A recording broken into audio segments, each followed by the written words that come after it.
Psalm 78. Mashchil of Asaph. Give ear, O my people, to my law. Incline your ears to the words of my mouth. I will open my mouth in a parable. I will utter dark sayings of old, which we have heard and known, and our fathers have told us. We will not hide them from their children, shewing to the generation to come the praises of the Lord, and his strength, and his wonderful works that he hath done. For he established a testimony in Jacob, and appointed a law in Israel, which he commanded our fathers, that they should make them known to their children, that the generation to come might know them, even the children which should be born, who should arise and declare them to their children, that they might set their hope in God, and not forget the works of God, but keep his commandments, and might not be as their fathers, a stubborn and rebellious generation, a generation that set not their heart aright, and whose spirit was not steadfast with God. The children of Ephraim, being armed and carrying bows, turned back in the day of battle. They kept not the covenant of God, and refused to walk in his law, and forgat his works and his wonders that he had showed them. Marvelous things did he in the sight of their fathers, in the land of Egypt, in the field of Zoan. He divided the sea and caused them to pass through, and he made the waters to stand as an heap.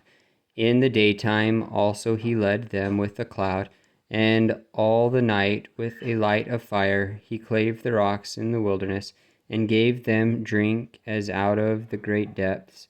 He brought streams also out of the rock, and caused waters to run down like rivers.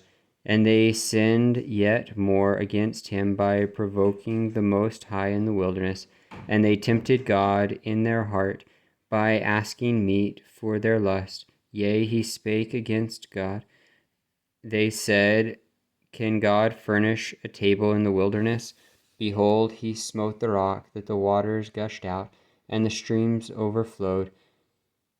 Can he give bread also? Can he provide flesh for this people? Therefore the Lord heard this and was wroth. So a fire was kindled against Jacob, and anger also came up against Israel, because they believed not in God, and trusted not in his salvation. Though he had commanded the clouds from above, and opened the doors of heaven, and had rained down manna upon them to eat, and had given them of the corn of heaven. Man did eat angels' food. He sent them meat to the full. He caused an east wind to blow in the heaven, and by his power he brought in the south wind. He rained flesh also upon them as dust, and feathered fowls like as the sand of the sea. And he let it fall in the midst of their camp, round about their habitations. So they did eat, and were well filled, for he gave them their own desire. They were not estranged from their lust, but while their meat was yet in their mouths, the wrath of God came upon them, and slew the fattest of them, and smote down the chosen men of Israel. For all this they sinned still, and believed not in his wondrous works. Therefore their days did he consume in vanity, and their years in trouble. When he slew them, then they sought him, and they returned and inquired early after God, and they remembered that God was their rock, and the high God their Redeemer.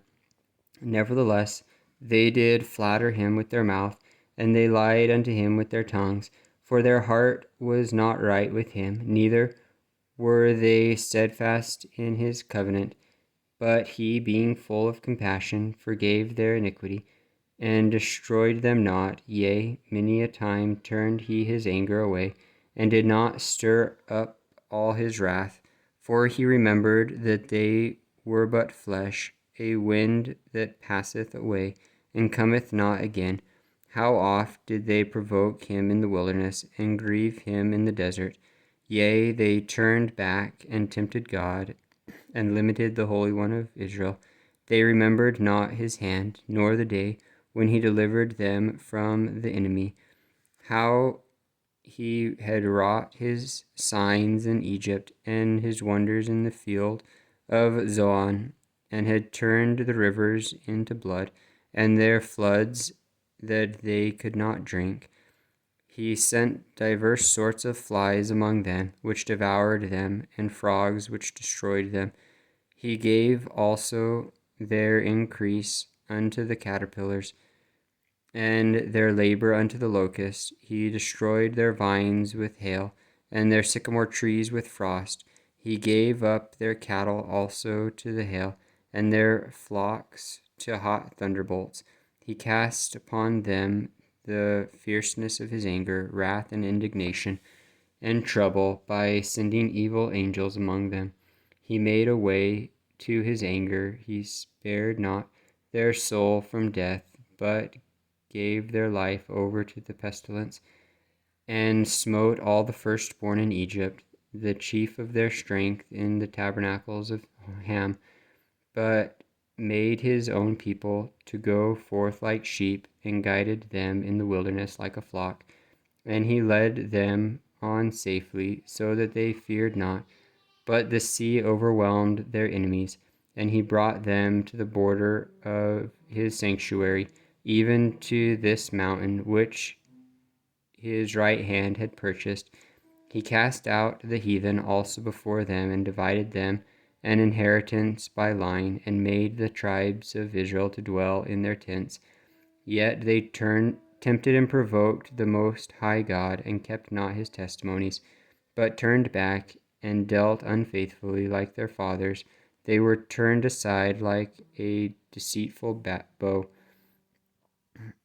for they provoked him to anger with their high places, and moved him to jealousy with their graven images. When God heard this, he was wroth, and greatly abhorred Israel, so that he forsook the tabernacle of Shiloh, the tent which he placed among them, and delivered his strength into captivity, and his glory into the enemy's hand. He gave his people over also unto the sword, and his wrath with his inheritance. The fire consumed their young men, and their maidens were not given to marriage. Their priests fell by the sword, and their widows made no lamentation. Then the Lord awakened as one out of sleep, and like a mighty man that shouteth by reason of wine, and he smote his enemies in the hinder parts. He put them to a perpetual reproach. Moreover, he refused the tabernacle of Joseph, and chose not the tribe of Ephraim, but chose the tribe of Judah, the Mount Zion which he loved. And he built his sanctuary like high palaces, like the earth which he hath established forever. He chose David also his servant, and took him from the sheepfolds, from following the ewes. Great with young he brought him to feed Jacob his people, and Israel his inheritance. So he fed them according to the integrity of his heart, and guided them by the skillfulness of his hands.